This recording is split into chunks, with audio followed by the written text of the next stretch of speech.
Welcome back, everybody. Today we have our guest, Reality. Introduce yourself, man.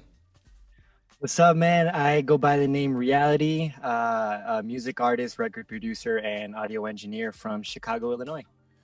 Wow, man, that's a lot. Like, how did you? Tell us how you got into the music. Music has kind of always just been a part of my life from a very young age. Um, my dad started teaching me how to play guitar. He gave me guitar lessons, bought me my first guitar. And I was always just kind of writing songs in fourth grade, fifth grade. And it wasn't until I kind of got into middle school that I started having a music taste of my own.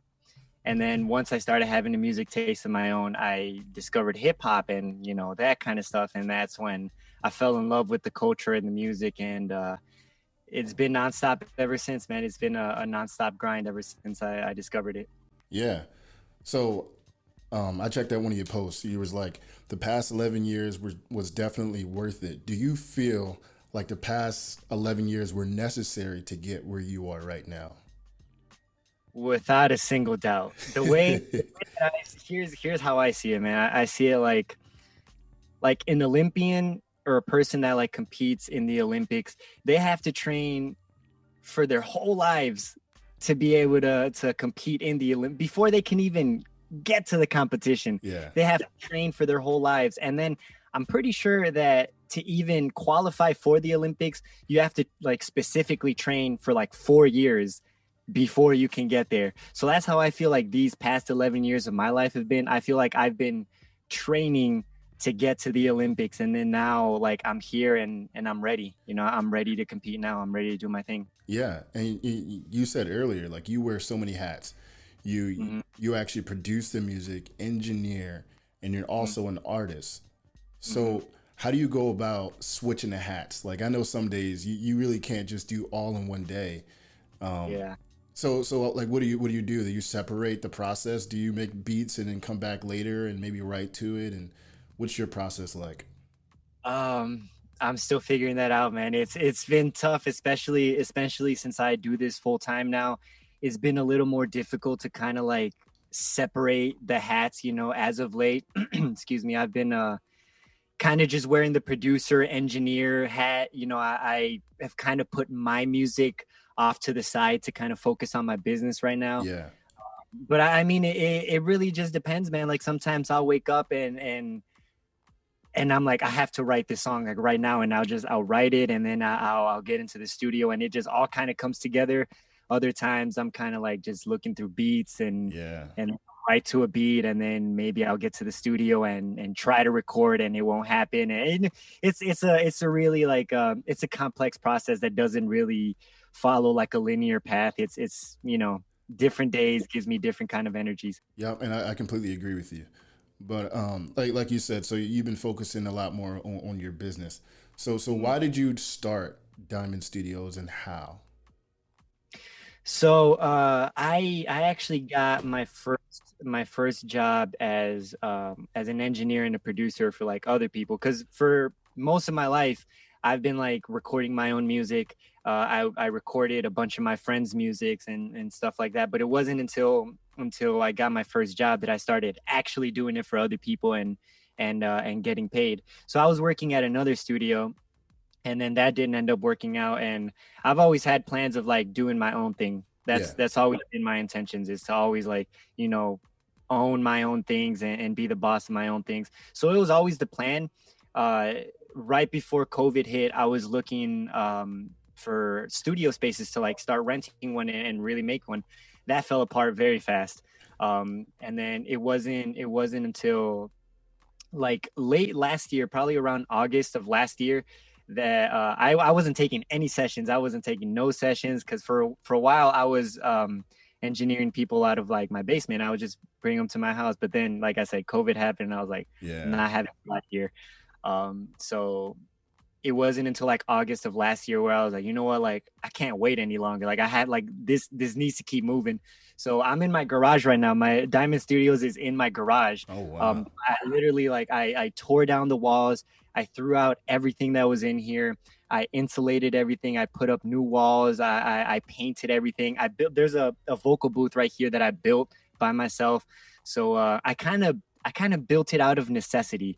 DMND Studios happened out of necessity because I felt like I was tired of waiting for other people to allow me to do something or waiting for things to align. Yeah. It's kind of like if a door is closed in my face, I'm just going to kick the door down, you know, or I'm going to go find another door and open that one, you know. So that's kind of how DMND Studios happen. It's like the perseverance of needing to continue to make things happen, whether others are with you or not. You know, you're on your own time and on your own path. Yeah.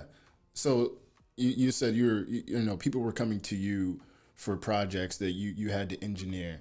So what was it like going from learning the craft, right? Learning how to engineer and actually engineering someone's song and hoping that it sounds good to them? Like, how did you build your rep? Like, how did people start finding that you were actually good at mixing their music? Yeah, it was kind of scary, man. Like at first, when I was like starting my first sessions at the first studio that I was working at, I was a little nervous, man, because up until that point, I hadn't done it for somebody else and like really gotten paid for it. Yeah. You know, someone paid me to come and like record a song. Yeah. It wasn't until then we're like, okay, like I got to make this happen now. Like, I got to make sure that it sounds clean because like these people are paying me for it. You know, if they don't like it, they can take me to the back alley and, you know, like mess me up if they're like, yo, man, this isn't worth my money or something. So to me, I've kind of always felt that I strive when my back is to the wall. That's when I perform my best because like I don't have any other choice but to perform. I'm not the kind of person that like quits or gives up. I'm the type of person that's like, shoot, well, I have to learn and I have to show up. So I'm going to do it. Yeah. So honestly, it was just kind of trial and error. A lot of things didn't work out. But over time, I just kind of started getting better and better. And it was just kind of a natural progression. Like I said, music has always been such a big part of my life. It was just a matter of time before I got into the mixing and the mastering for other people. So once it came time to do it, it's like, okay, well, it's time now. Yeah. You know, it didn't come as back. It was more like, well, it's game time. So yeah, man, it wasn't that easy, but it was. It's always been a learning process. Even now, like I'll be engineering something and something isn't sounding right, or I'm like, man, like I kind of like gotta work on my toes and fast. But I mean, I'm better at like keeping it together now and troubleshooting in real time. But back then I was a little frantic. Yeah, man. Congrats. I do see you making like huge moves and stuff like that. You said you quit your job. So what was that like? How did you know that it was time to close one door and open up this one? Oh man, dude. First of all, quitting my job, it felt like a cinder block was like taken off of my chest, man. Dude, it was the best decision that I've ever made in my life, just because it's like I have like a very like a beautiful bright light inside of me that I just like I want to share. And that job was just like crushing that, you know, it was literally like crushing my soul. And it was just taking up so much of my time and so much of my energy. And, my business started taking off. I've always had a pretty steady clientele, pretty steady business for the past couple of years. But it wasn't until a couple of weeks ago that I really started sharing it on TikTok. And that's when it really started to blow up. And I was like, holy smokes, I can't keep balancing my time between a 9 to 5 and then coming home and rushing to get as much work as I can. So I already knew that it was time. So I put in my 2 weeks at the job. But then I put in my 2 weeks on a Friday, and then that Tuesday, they screwed me over so bad. And I was like, you know what? I'm not going to give y'all the chance to screw me over again. So I was like, I'll take this one last L. But I'm not going to give you guys a chance to screw me over again. So literally the very next day, I walked in like I walked in with I'm wearing a reality t-shirt right now. I walked in with one of these t-shirts on, like my comfy shorts, my bright yellow Crocs. I walked in there, I gave the receptionist a hug, and I told her, I'm out of here, like I'm quitting. So I cleared my desk, I reset the computer, I waited for my boss to get in there, and I was like, dude, I'm out. And then he's like, but you told me 2 weeks. And he's like, yeah, but I'm out though. And I left, man. And I knew it was time, because it's just like everything was telling me that, like, dude, what do you're going to wait for them to waste that much of your time again? You're going to wait for them to do that? Like, no, like it was time that I started to do my own thing. So the decision, it wasn't necessarily, it was an easy decision, because I knew I wanted to do it, but it was a hard decision in actually taking that leap of faith. And I don't have a plan B. Like at least when I was working at that 9 to 5, I had a consistent paycheck. Like I knew that, like, at least, every 2 weeks I'm going to get this much. I don't have any of that now. I don't have a diploma. I don't have another job. Like this is it. So like I said, I strive when my back is against the wall. Yeah. And I don't have a choice but to make this business work, because I put all my cards on the table. Yeah, man. And a lot of people, who are creative, such as yourself and like me, like we all want to quit our job. But once you get to actually quitting, you're like, okay, this is it. Like I literally have to survive off of the income that I'm making right now. Mm-hmm. So is it just you operating the studio, doing all the mixes, doing all the recording and stuff like that? So how do you manage your time? That's another thing that I'm working on, man. It's kind of like I have to rewire my brain, because for so many years, even when I was in college, it's like come home after whatever you do, after work or after school or whatever, come home, and if you have the energy, put in as much time as you can towards this. So I would be getting home at like 5-6 o'clock, not get into the studio until like 7-8. That's already 8 p.m., dude, and I gotta wake up at like 7 o'clock to do it all over again. So like, how many hours can I get? Like 3-4 hours. So now that I have like literally all day to do it, it's kind of like I have to rewire my brain to be like, yo, like you don't have to like be in here starving. You don't have to be in here like tired. You can stop, you can take a break and go spend time with your family, go play with your dogs, go get something to eat, go take a nap if you're tired. It's right. Like I can do that now. And it's like, I feel like now I'm going on to 2 weeks of doing this full time. So now I'm kind of like starting to get in a bit of a groove. I'm waking up sometime, like it depends until what time I work until the day before. But, I wake up sometime between like 9 or 11.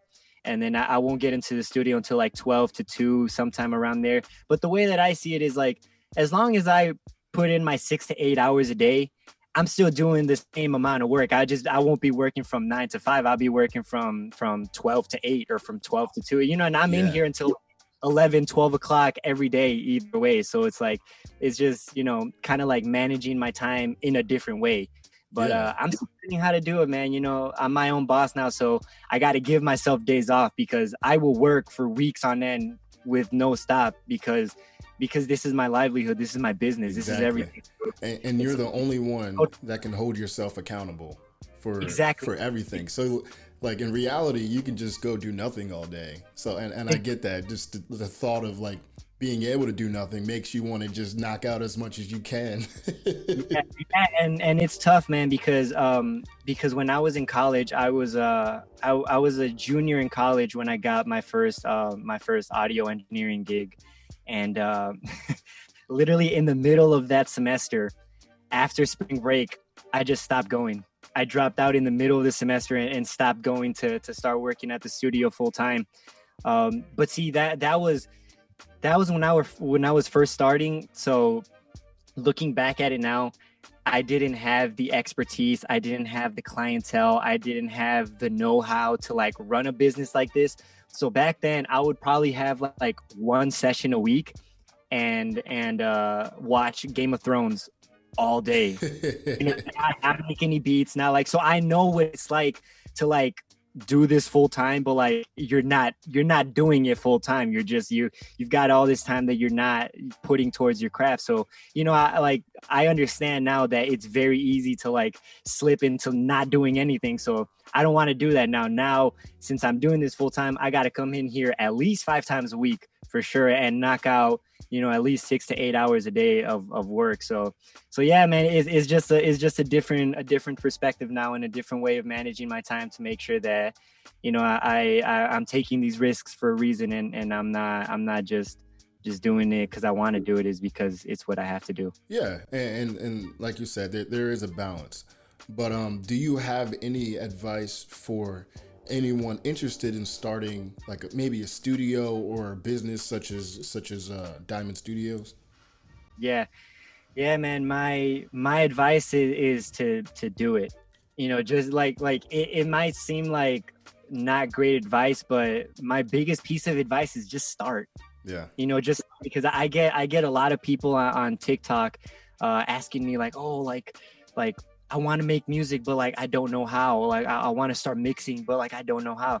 It's like literally just start. Like just like open up a project, like turn some knobs, like write some lyrics down. That's the hardest part is taking the first step, because once you take the first step, you can take the next one. Exactly. And then the next one, and before you even realize, you're going to be running, you're going to be sprinting, and as long as you take that first step, that's what you need to start, and for a lot of people, the hardest part is taking the first step, because they see like everything that they have to do all at once. They like, oh, like I got to make the beat, I got to write the song, I got to make, it's like, no.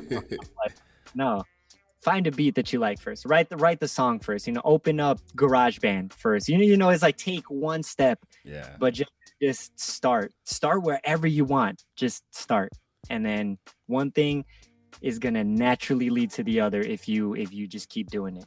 That was the best piece of advice that I got told too, was like, just start, because if you really do have a love for the craft, you're going to figure it out eventually. You know what I mean? Yep. You're gonna learn how to produce, you're gonna learn how to mix your beats, you're gonna learn what sounds good and stuff like that. You know what I mean? Yeah. So how did you? No one teaches you that kind of stuff, man. No one. I mean, if you're fortunate enough, you can have a mentor. Yeah. But a lot of us, man, it's like a lot of us, we're starting off with no idea about anything. I didn't have anybody teach me, man, and I had to figure it out all by myself. But I did it, and if I can do it, dude, anybody can do it. I'm a normal dude. Like anybody can do it if I can do it. It's taking that first step. Yeah. So being a 100%er when it comes to your own music, what are your biggest struggles? Man, a big struggle of mine is knowing kind of like when to draw the line and say, okay, this is done. Because since I produce all my own music, I write all my own music, I record and I mix and master all my own music, I hear everything. And it's like, it's a blessing and a curse, because like for the rest of my life, I'm never going to be able to listen to music just normally. I'll be listening to something and then I'll be like, oh, like that snare's too loud, or oh, those hi-hats are like hurting my head. It's like, dude, it kind of sucks, man. It kind of sucks, because I'll be listening to some of my favorite songs from my childhood, like especially this song, I know Headlines by Drake. Uh-huh. That's what it's Headlights. Yeah. I think, Headlines.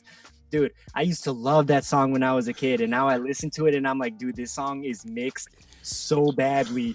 And it's just like, it kind of like things like that. Like I can never enjoy that song the way that I used to, because I know how to mix now, and I know that song isn't mixed very well. So it's things like that, man. It's like being able to say like, okay, I'm done mixing this song. I'm done recording this song. This beat is done. That to me is probably the hardest part, because I could keep tweaking a song to death. And there has been instances where there was a song that I wrote in 2019 and I must have gone back and redone that song like 20 times, never ended up releasing it.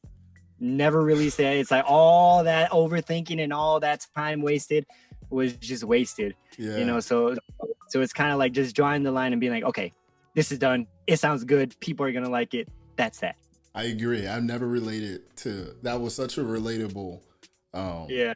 thing. Like you number one, you're like you can't listen to it, like music the same anymore. Like that was I was thinking about that the other day, and I was like, man, like I hear everything now because you know because as you're producing, you want to mix a little bit. So I've been getting a little bit into mixing as well. So and now I'm in the car and I'm like, okay, this song is the highs are way too loud. These hi-hats are like piercing, and I'm like, Yeah, exactly. And it sucks, man. But it's also cool because it's like the way that I see it, man. It's like I like watching like food competition shows. Like I like watching MasterChef and like just shows like that where they have to compete and make some food and they get judged on it. And the way that I see these chefs and these food critics talk about food is the way that I feel like I'm able to talk about music, because they'll be like, I was just watching something this morning. They're like, oh, this is nice and like airy and it's light, but it's gamey and it's a little too sweet. The way that they talk about that, I'm like, dude, that's exactly like how I talk about music. And not everybody can do that. It's like you learn to realize that, dude, I'll just say this burger is good. Right? I don't know about like the gaminess of a burger. Like I don't know about any. I just know it's good. And that's how the average listener listens to music. That I don't know anything about what an EQ is, but that song sounds good. And that's just what it is. So it's like I said, it's a blessing and a curse that I'm able to analyze music to this extent, which I guess like by default kind of makes me like a professional, like when compared to like the average listener. yeah. But so that's pretty good. But like I said, man, like some of my favorite songs are ruined forever just because they don't sound great. Or like he punched in right there. It's like it was just those kind of things. And like you said, like the average listener, they don't really care about the whole technicality of how you got it to sound good. They just care about the whole song as its own. You know what I mean? I don't care how you made my burger, man. If it tastes good, that's all I care about. I don't care what you put in it. I don't care how you cooked it. Like if it's good, it's good. And that's what it is, man. So I got to learn to draw that line with my music. The way that a chef, I'm sure he's into a little better. I could cook it a little more. Like, nah, man. It's good. It's good. So how did you come up with your name, Reality? So this was in high school. When I was a senior in high school, it had been a couple years where I was doing music kind of like on and off, just more of a hobby. But it wasn't until I was a senior in high school that me and my really good friend Jakari, we decided at the same time, like, okay, we're going to take this music seriously now. So I wanted to find a name that kind of like represented myself. Also, my name is Israel. So like the last part of my name is literally real, and I wanted something that like represented me. 'Cause in my music, I never talk about things that are not true to me. Yeah. I only talk about my experiences and the way that I think and the way that I feel. I'm not going to say or do things because that's what everybody else is doing or because that's what people want to hear from me. I'm going to say things because I want to say them. And I was just looking for names and I feel like Reality just kind of stuck out to me because I like to keep it real. I'm a very real person. Like I don't like, if you know me personally, like, that Reality and Israel, they can coexist together. It's not like an image I'm trying to put off. It's literally genuinely me. And I'm very conscious of the fact that like I have to be unique when somebody looks me up, because if I just spelled Reality the regular way, you're gonna get like 100 different like realities. But when you spell it with the X, I'm the only one that's gonna pop up. And I got the idea to put the X through the I from one of my favorite rappers, King Crooked I of Slaughterhouse. He spells King KXNG, and I was like, that's kind of cool. So I just did that, and there we go. That's Reality. Interesting. So describe your sound. Well, what does your music sound like? If you could put it into words. That's interesting, man. I feel like different eras of my music had different messages and served different purposes. But in the current stage where I am at right now, it's more so like I don't want the listener to feel like I'm talking at you or I'm rapping at you. I want it to feel like you're talking to me. You know, like I want my songs to feel like a conversation, you know, like it's you and me, we're talking here. And one of my favorite things about like music and my favorite artists is like I feel like I get to know them more through their music. You know, like I love when I know an artist's story because they tell it to me and they tell it to me so well. So right now I'm in the stage where like I want to tell my story. You know, I want to talk about my life and where I'm at in life right now. And I always want it to be genuine, man. I always want it to be genuine and just I don't want to like make sad songs. I don't want to make happy songs. I want to make songs that just make you feel something. You know, it's not this song isn't necessarily sad or happy. It's just it has real emotion that makes you feel real things. And that's kind of I don't know how I would like describe that, but that's kind of just like in a nutshell. That's kind of how I feel about my music. I just want people to feel it. That's it. Because I feel like when art changes the way that you physically, mentally, emotionally feel, that's very powerful because that's something that somebody else created that is directly impacting my life in a very real way. Yeah. So that's what I want my music to be for others. Cool, man. Like, so what's your favorite part about the music creating process? Being as though you get to make literally the music behind your lyrics and you get to mix it all. What's your favorite part of all of it? It's kind of hard to answer just because I feel like each point of the process serves a different purpose. Like, but I would probably have to say maybe like the recording process, just because like that's when it's starting to become real. That's when it's starting to become something that's like, this was nothing like an hour ago. This was an idea. And now this is something that I can listen to, something that's like, that's in the real world now, that is like, it's not tangible, but it's like, it's there. Yeah. You know, probably the recording process, that's when I have be the most fun. The mixing process is fun because I get to hear the song finally like starting to sound the way I want it to. But it's also the most frustrating because it's like, it doesn't sound the way I want it to. You know, that serves its own purpose. But the recording process and the producing process, you know, when I'm making the beat and recording the song, because sometimes I do those at the same time. Sometimes I'll record the song and then produce the beat. Sometimes I'll produce the beat and then record the song. But sometimes I'll do it at the same time. So probably the recording process, I would have to say. It's a good time. Yeah. And the one thing you said about like the recording process, you get to actually listen to the idea that you previously had, and now it's like coming to life. That's one thing I can definitely relate to. Yeah. So who are your favorite artists? Who do you draw inspiration from? Oh, dude, my biggest guy right now would probably have to be Russ. And I've been rocking with Russ for a couple years, man. He was like, I don't mean to be that guy, but he wasn't as big as he is right now.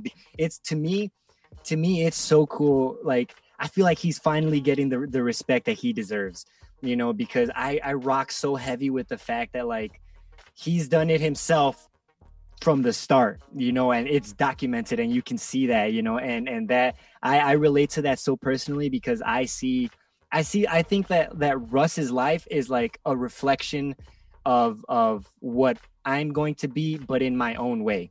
You know, I feel like his success and his perseverance and determination to like make it happen, I feel like that's going to apply to my life as well. So sometimes when I'm seeing him, I'm like, wow, so that's what it's going to be like when I get there, you know, because to me, these things are already real.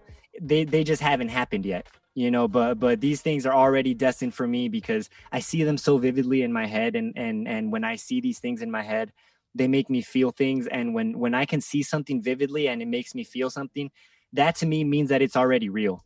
It just hasn't gotten here. I use the analogy of like being at a bus stop and the bus is like blocks away, but you can still see it. Yeah. Like, you know that bus is gonna come here. You don't know how long. There's stop signs, there's red lights, there's traffic. You don't know when it's coming here, but it's going to get here. you know, and that's how I feel like all that is for my life. So I rock with Russ super heavy. I love Coda the Friend. I love his vibe. I love his energy, his music.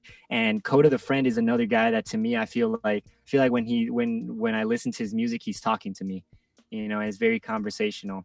Bad Bunny is another one because I'm Mexican, and to see a Latino artist like breaking the boundaries of what it means to be like a mainstream artist, it's inspiring. So those are probably my three favorite current artists. But my favorite of all time, I have to say Eminem, because without him, I would not have gotten into hip hop if it wasn't for Eminem. So I always have to give my flowers to him, even if he's not my favorite today. Currently, You know, I wouldn't be anything without his influence. yeah, the Marshall Mathers LP lives somewhere in my heart still, for sure. Dude, if I was on a desert island and I could listen to one album for the rest of my life, it would be the Marshall Mathers LP, because that album rocked my world and it changed my life. And to this day, I feel like it's something that like, okay, like I'm going to listen to this album like every like twice a year or something, just because it's like, it's a special thing, you know, it's like this album is something else, you know, and even to this day, it's my favorite album of all time, and nothing can ever change that at this point. Yeah, I'm right there with you. And the things you said about Russ is definitely a true inspiration to up and coming artists who desire to be independent. Not even just independent, but there is one thing that he did. He stayed consistent for 10 years before he even made it to where he got. So how much patience do you have for this? How long do you think you'll go before you get obviously more recognition than you've gotten so far?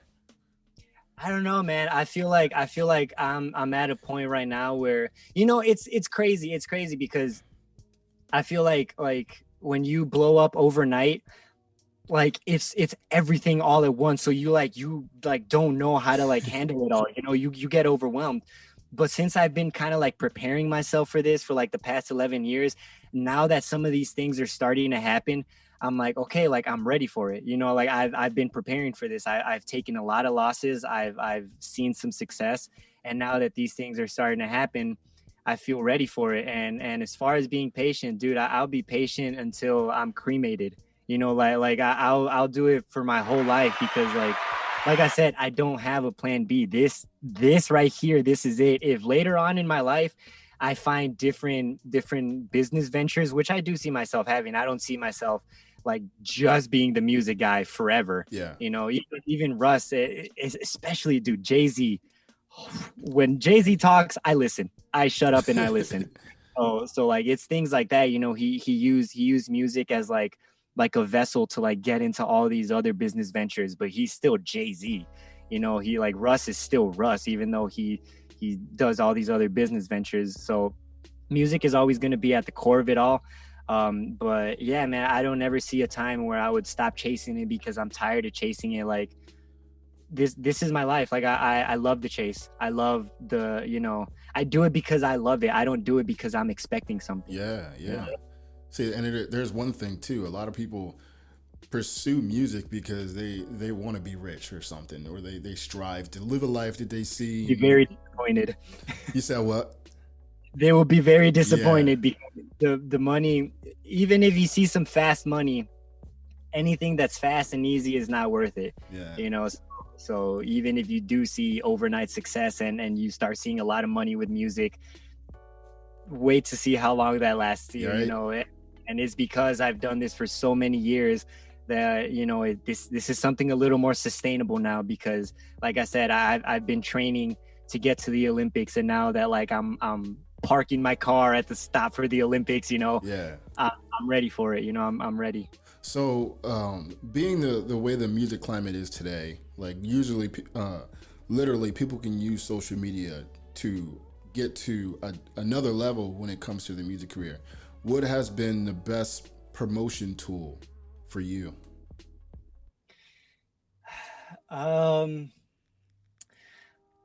As far as like getting your stuff out there, I would be lying if I said anything other than TikTok. Yeah. Just because like, dude, on TikTok right now, excuse me, I have more followers on TikTok than I do on all my social media platforms combined.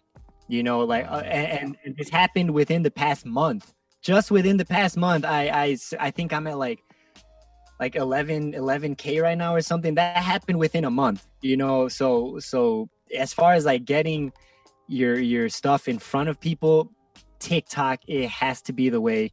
But as far as kind of like maintaining social media image, like it's just, I think the best advice would be do what works for you, not what works for somebody else. You know, like to me, like I said, like I'm very genuine. Like what I post on my Instagram is exactly how I talk. It's exactly how I look. Like I sometimes I'll take a picture and upload it right there. Like I'm not editing it. Like I'm not thinking of captions. I'm not like, it's just very real and very genuine. And I feel like people can pick up on that. People can pick up on when you're real, when this is actually you, or when you're trying to give them an image, you know, because I know people that for years gave an image, and then now that they want to switch to being real, I'm like, but you showed me this for like so long, like I can't unsee it, you know, like I can't unsee what you were making me believe, you know. So my best tip for people would be just be yourself, be what works for you, do what works for you, and find some sort of flow on TikTok, because that it changed my life. Honestly, it allowed me to quit my job and to do it as soon as I did, and to grow my following fast. Yeah, and I agree. I don't know about you, but I was thinking about this the other day. Instagram has turned into like this, like you said, people have to create an image, and it's like nobody is like humble and showing like the raw organic side of themselves. But when they go to TikTok, like they know that the potential to blow up is like there. So everyone's just like throwing their raw material on there. And I think that's why TikTok has become so important, because if you look at someone's Instagram, you see them like with in pictures of like rented cars or whatever, just trying to create this image. But then you go to TikTok and they're like, you know what I mean? Like it's I'm so driving crazy. My '97 Honda Civic, man. You know, it's so crazy. Like that. I feel you, man. No, and that's exactly what it feels like, man. To me, I still keep my Instagram real, but like what I post on TikTok, I would not post on Instagram. I feel like on Instagram, you kind of have to post like your best work, you know, you're kind of like a portfolio almost. Whereas like on TikTok, I throw out videos that like I know no one's gonna watch them, but like if they do, like cool, you know, it's just me talking about whatever, you know, whatever. But on Instagram, like I know that wouldn't perform well, you know. But it's a weird contrast, you know, because Instagram has been like my biggest thing for so many years, but now I focus most of my attention on TikTok. Yeah, which I think is important, and it's such an unspoken rule. Like, you know what I mean? Like with Instagram being so business-esque and TikTok being so like organic, raw, you know, actually build an audience type of thing. So, Reality, I have one question. What's your favorite song that you've made so far? So I can go ahead and play it for everybody. Man, okay. Oh man, you're putting me on the spot. I'm thinking of two of them right now. I'm thinking of two, but you know, I'm for the sake of understanding who I am and where I come from, I would probably have to say Diamond Freestyle. Okay. Because that's the final track on my debut EP, Diamond Sessions, and it's basically a culmination of the last 11 years and kind of like in a capsule up until where I am right now in my life. So Diamond Freestyle. All right. I'm going to go check it out. Before I do, what's your social medias? Everything is Official Reality. Official REALXTY. Twitter, Instagram, TikTok, everything Official Reality. Dope. Do you have any last message for anybody wishing to listen to your music? Is there, you know, do you have any closing statement? My closing statement would be, if you have something that you love to do, you would be doing the world a favor by just doing it, and just live your most authentic, unapologetic self, and yeah, just do what makes you happy, and don't ever live by anybody else's expectations of what you should do. Because if I would have lived my life like that, I would not be here talking to you at this very moment, giving this closing statement. Super dope. All right, Reality, thanks for coming on, man. Super dope interview. Thank you for having me, man. It's been a pleasure. And I just want to say real quick, man, like if the 12-year-old me was looking at me right now giving an interview, dude, I would think I was famous, bro. So this has been an honor, man. And it's like one thing checked off the bucket list. So thank you for the opportunity as well, man. It's been a good conversation. Dope, man. I'm honored to be your first podcast interview. Have a good night, man. Too, man. Thank you. Peace. All right, everybody. We're going to put on Diamond Freestyles by Reality.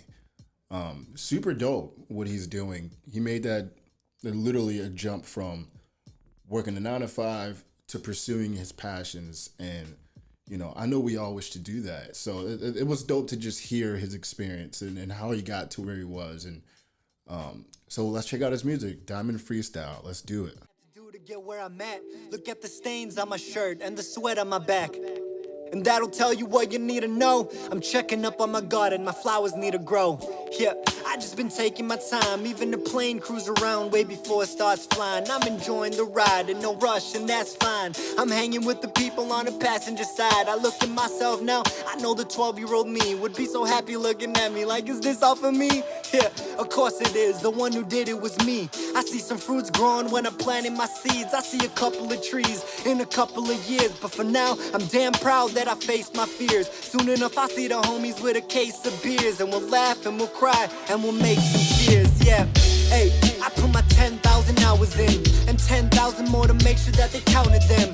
Only need a couple fingers just to count my friends. A lot more for the state the bank account is in. Sitting cozy at my studio on cold nights, making a ruckus, make a noise like a poltergeist. Over a decade now that I've been holding tight. I slap you if you try to call me an overnight.